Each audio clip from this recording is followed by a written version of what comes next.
Muy buenas tardes, queridos compañeros. En esta oportunidad vamos a seguir con el análisis del libro del filósofo Roy Sorensen, Breve Historia de la Paradoja. En esta oportunidad toca el capítulo 12, el principio de la razón suficiente de Leibniz. Como siempre, el resumen estará a cargo del que les habla, Yarizam Córdoba Torres. Los aspectos a favor o que nos gustaron a cargo de la señorita Melanie Rojas Lajara Torres, y los aspectos en contra o que no entendimos a cargo del señor Carlos Bichara Basauri. Este es el resumen. Bien, Leibniz fue el primero en definir la teoría de la probabilidad como una nueva forma de vincular la deducción pura con el mundo empírico. Para él, esta teoría era una rama de la lógica, ya que la lógica inductiva se ocupa de argumentos que pretenden que, dadas las premisas, la conclusión sea probable. Leibniz esperaba que la matemática del azar se convirtiera en una herramienta para resolver conflictos, en la que contendientes reunirían sus pruebas y después calcularían las probabilidades de las hipótesis rivales. Esta idea ha progresado y en la actualidad se ha usado simulaciones informáticas para demostrar la solución correcta del problema como el de Monty Hall. Leibniz fue el primero en definir la probabilidad como razón entre los casos favorables y el número total de casos igualmente posibles. Esto se conoce como equiprobabilidad.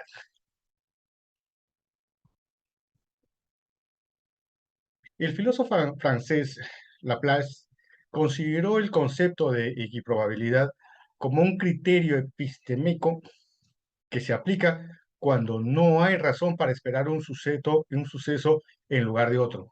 Esto significa que, aunque sabemos que una moneda trucada no está equilibrada en la cara y cruz, debemos asignar a ambas las mismas probabilidades. Esta probabilidad es una medida de nuestra ignorancia. Sin embargo, el resultado homogéneo, cara a cara o cruz cruz, puede ser más fácil de obtener que el resultado heterogéneo, cara cruz o cruz cara. Por lo tanto, viola el criterio de equiprobabilidad. Esto ilustra la ambigüedad de probable en sentido objetivo. La equiprobabilidad es solo subjetiva. Ambos resultados reciben el mismo grado de credibilidad. El autor indica que Leibniz tenía opiniones metafísicas sobre la equiprobabilidad que mezclaban la probabilidad objetiva con la subjetiva. Para él, muchas posibilidades no son simultáneamente posibles y la que entra en conflicto con el menor número de posibilidades alternativas es la que hace regularidad, o realidad guiada por la simplicidad y la armonía. La descripción objetiva requiere un limbo donde las entidades inexistentes luchan por entrar en el mundo de la existencia. Esta complejidad fue lo que llevó a Leibniz a plantear una descripción subjetiva, en la cual las posibilidades se originan como pensamientos de Dios. Estos pensamientos son planes completos para un universo y cada uno de estos mundos posibles puede construir o constituir una forma consistente y compleja de posible existencia. Por último, según Leibniz, los mundos que mejor se apoyan en las razones tienen una mayor probabilidad de ser actualizados por Dios. En el sistema de Leibniz, el papel de Dios no es el de una entidad omnisciente, sino el de un ser infinito que conoce el universo completo.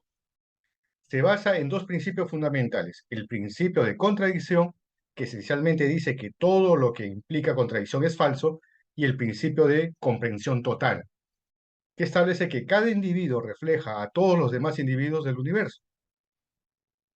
El primero de estos principios se aplica a las afirmaciones, mientras que el segundo se aplica al significado y los conceptos. El resultado de estos principios es que cada enunciado es verdadero o falso y que cada concepto o término tiene su propio significado, que está contenido de él, dentro de él. Por lo tanto, Dios el ser infinito que conoce el universo completo y que es capaz de comprender todo lo que hay en él. Bien, el principio de razón suficiente de Leibniz afirma que todo debe tener una razón. Según él, este principio es usado constantemente en nuestras inferencias. Esto se evidencia en el razonamiento de Arquímedes. Una balanza con dos pesos iguales debe estar en equilibrio porque no hay más razón para que suba uno de los lados para que suba el otro. Leibniz se sirve de este principio para probar la existencia de Dios. Él dice que hay muchos mundos posibles y que nuestro mundo existe porque fue elegido por Dios como el mejor de los mundos posibles. Sin embargo, esta idea fue satirizada por Voltaire como un pensamiento desiderativo. Además, el autor del libro explica la idea de que todos los individuos carecen de ventanas y que la naturaleza interna de una cosa determina completamente su historia. Esto significa que la influencia aparente de una poderosa de una podadera sobre un arbusto no es en realidad una intrusión sobre el arbusto, sino una armonía preestablecida entre el filo y las ramas. ¿Mm? Esto también significa que nuestras acciones son el despliegue de nuestra naturaleza interior, por lo que somos libres. Además, los pensadores limitados a menudo solo pueden conocer la verdad usando medios empíricos, tal como los contables deben recurrir a una calculadora para confirmar una ecuación matemática.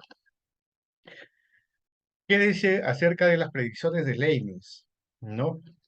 El autor sostiene sobre Leibniz que creía que el mundo era perfecto en un sentido objetivo y que esto se debía al principio de la razón suficiente. Esto significaba que la variedad era buena, lo que implicaba la existencia de todos los tamaños de animales, incluso aquellos demasiado pequeños para detectarse a simple vista, y especies intermedias entre animales y plantas.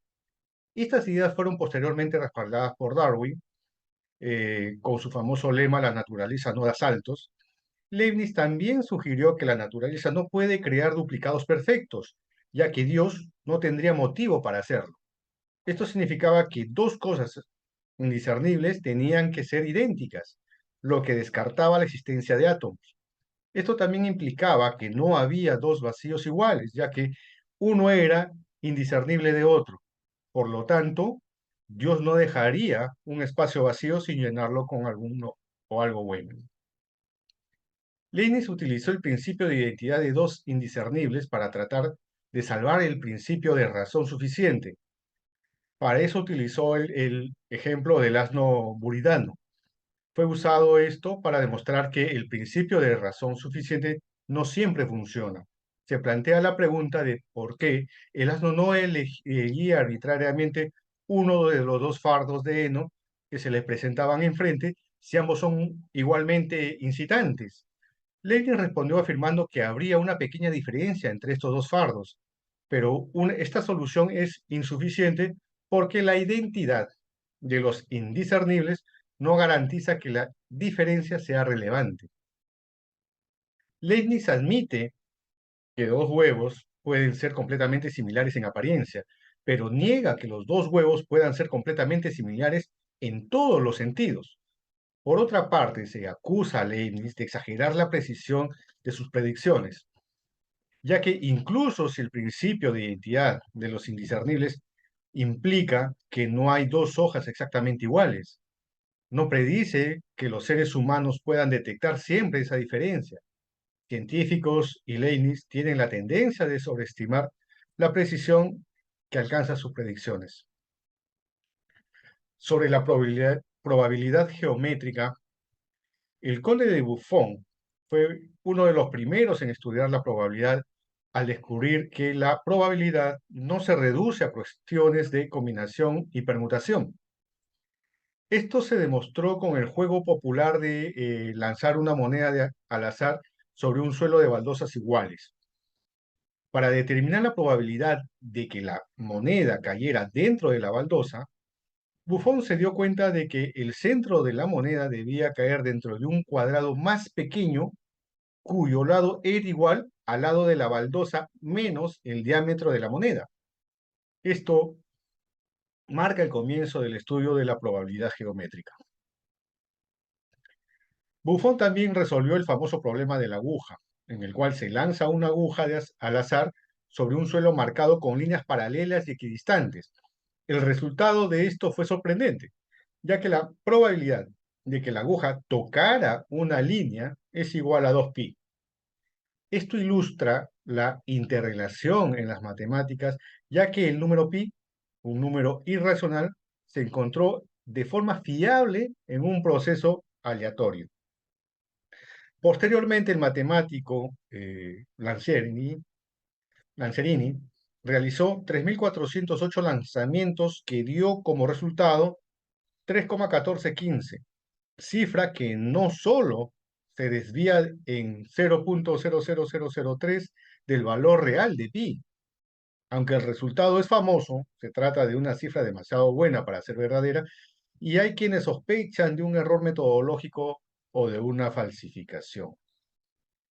Lazzarini seguía la tradición de simulación estocástica iniciada por Buffon, quien animaba a sus lectores a verificar sus cálculos lanzando repetidas veces una aguja sobre un tablero de ajedrez.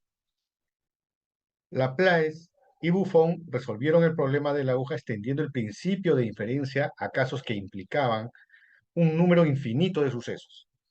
Leibniz, como buen racionalista, habría encantado ver cómo el principio de inferencia generaba un resultado tan exacto, interesante y experimentalmente comprobable. En el artículo de Lanzerini se informa sobre la simulación para establecer el valor de n en el juego de San Petersburgo. Para ello hizo que un niño lanzara una moneda hasta que apareciera la cara 2048 veces. Los resultados sugieren que el valor del juego es 5, a pesar que el valor esperado es infinito. Desarrollaremos ahora la paradoja de Bertrand. Bertrand publicó una colección de paradojas de la probabilidad que cuestionaban el principio de inferencia. La más conocida es similar a la de Buffon, excepto que las agujas se lanzan dentro de un círculo pequeño. Bien, esta formulación matemáticamente prismática o pristina plantea cuál es la probabilidad de que sea más larga que el lado de un triángulo equilátero inscrito. Bertrand ofrece tres respuestas contradictorias pero aparentemente convincentes.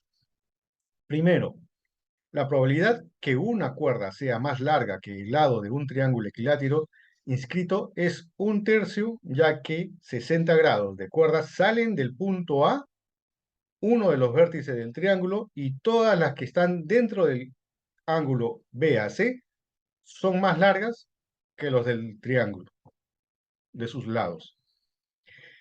La segunda respuesta es, la probabilidad es 1/4, ya que solo las cuerdas cuyos puntos medios están dentro del círculo sombreado son más largas que el lado del triángulo. Y por último, la tercera respuesta es que la probabilidad es de 1/2, ya que si los puntos medios se distribuyen uniformemente sobre el radio, la probabilidad se convierte en 1/2. Estas tres soluciones contradicen unas a otras, creando la paradoja que ha intrigado a los matemáticos durante más de un siglo. La paradoja de Bertrand reta la noción de que un argumento lógico debe tener una conclusión única. Esta paradoja presenta tres conclusiones aceptables, cada una basada en sus propios cálculos lógicos, pero en su conjunto son inconsistentes. Esto plantea un problema para aquellos que definen las paradojas como argumentos con una conclusión inaceptable. Algunos podrían argumentar que la paradoja es la superconclusión de reunir estas tres premisas, aunque esto es imposible de generalizar en casos donde los cálculos en competencia sean infinitos. En estos casos, la antinomia no es un argumento, sino un conjunto de argumentos que pueden ser finitos e incluir infinitas premisas y conclusiones. Estos conjuntos también pueden incluir antinomias, como la antinomia de la razón pura, y ser organizadas en una jerarquía ascendente. El extracto trata sobre la paradoja de Bertrand, que consiste en preguntar a alguien cuál es el diámetro de un círculo al azar, en tres opciones, todas las cuales son igualmente válidas. Esta paradoja ha sido enseñada a generaciones de estudiantes como una prueba de que el principio de diferencia de Laplace contiene inconsistencias lógicas. Para resolver la paradoja, Bertrand recurrió al escepticismo, sugiriendo que ninguna de las respuestas era correcta ni incorrecta. Jaynes, por otro lado, lanzó un experimento para buscar una respuesta correcta, descubriendo que el diámetro correcto era de un medio. Sin embargo, su método no era compatible con el principio de diferencia de Laplace, ya que fue necesario recurrir a la acumulación de datos para llegar a una respuesta. Franzen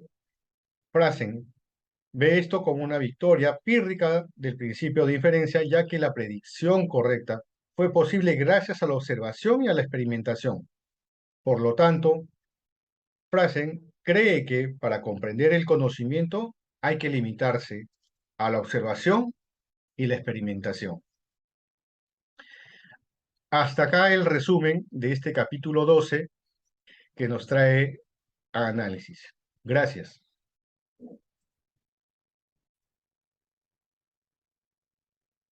Bueno, con respecto a los aspectos a favor o que nos gustaron acerca de este capítulo 17, menciono lo siguiente.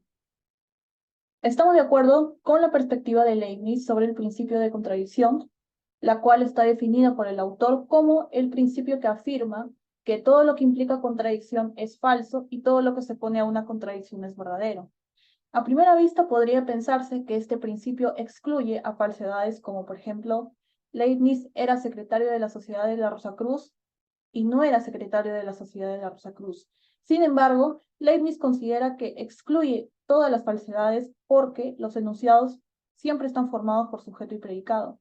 Así que un enunciado es verdadero si el predicado está contenido en el sujeto.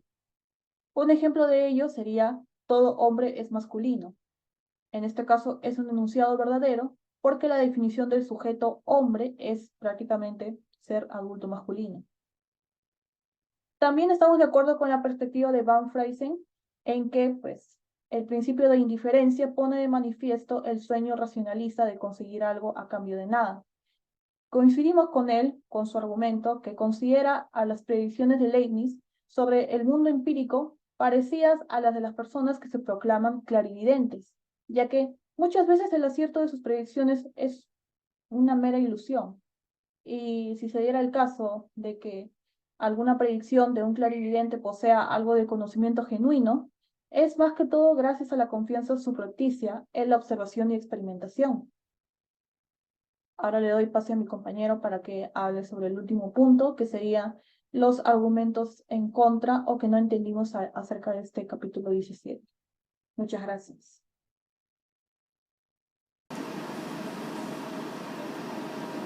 Buenos días. A continuación voy a exponer la parte 3 de este trabajo referente al capítulo 17 llamado El principio de razón suficiente de Leibniz, del libro Breve historia de la paradoja, la filosofía y los laberintos de la mente, de Roy Sorensen. Según el filósofo Blaise Pascal, las personas somos lo bastante sabias como para advertir nuestras contradicciones, pero no lo suficiente como para poder resolverlas. Acerca de las paradojas, este capítulo reflexiona sobre la capacidad de resolver estas mismas. El filósofo y matemático Gottfried Leibniz interpretó la teoría de la probabilidad como una nueva forma de vincular la deducción pura al mundo empírico. Para Gottfried, la teoría de la probabilidad, la cual estudia los fenómenos o experimentos aleatorios, es una rama de la lógica. Mientras la lógica deductiva maneja argumentos que pretenden que la conclusión sea cierta dadas las premisas, La lógica inductiva se ocupa de argumentos que pretenden que, dadas las premisas, la conclusión sea probable. Como buen diplomático, Leibniz esperaba que la matemática del azar se convierta en una herramienta para resolver conflictos. En el año 1678, Leibniz fue el primero en definir la probabilidad como la razón entre los casos favorables y el número total de casos igualmente posibles. Si la igualdad de posibilidad se entiende como equiprobabilidad, entonces la definición de Leibniz es circular. En esta parte del capítulo se explica una incurrencia hecha por el matemático Pierre-Simon Laplace, quien respecto a esta circularidad y poniendo como ejemplo el concepto de equiprobabilidad, esgrime diciendo que los resultados son equiprobables, si no hay más razón para esperar un suceso que para esperar otro. En esta explicación, Laplace pone como ejemplo la acción de lanzar una moneda en el sentido que sabemos el resultado será desconocido. Dado que no hay razones para esperar obtener cara en vez de cruz, digamos que cara y cruz, las dos son conjuntamente equiposibles. Aunque sabemos que la moneda no tiende o no está propensa a caer preferentemente hacia un lado específico, debemos entender que ambos lados tienen la misma probabilidad de dar. Entonces, en este momento, Laplace expone que a partir de la segunda vez que se lance aquella moneda, esta tendrá solo 4 posibilidades que serían cara cara, cara cruz, cruz cara y cruz cruz, y que aquí se infringe el criterio de equiposibilidad. Entonces la pregunta es equiposible obtener un resultado homogéneo, el cual sería dar cara cara o cruz cruz, y el otro resultado heterogéneo, el cual sería cara cruz o cruz cara? El autor nos explica que no, porque lanzar la moneda convierte el resultado homogéneo en el más fácil de obtener.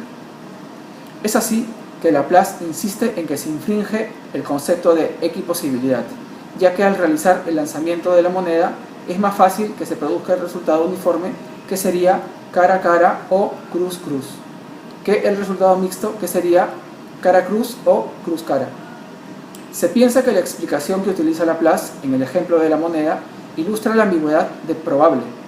Siendo objetivos, pensamos que cara y cruz no son resultados igualmente probables de la moneda, y esta es la parte del capítulo que se nos ha complicado un poco en entender, por lo que nos gustaría profundizar un poco más en esta explicación. Tal vez utilizando otros ejemplos, como en vez de utilizar una moneda, utilizar 2 monedas, esperando obtener resultados de las dos, o la posibilidad que en algún torneo deportivo ambos equipos ganen, pierdan o empaten. Pensamos que la equiprobabilidad sería solo subjetiva, ya que sus resultados, sea el cual se dé, reciban un mismo grado de credibilidad. Esta subjetividad invita a una división posterior entre la probabilidad que asignamos y la probabilidad que deberíamos asignar.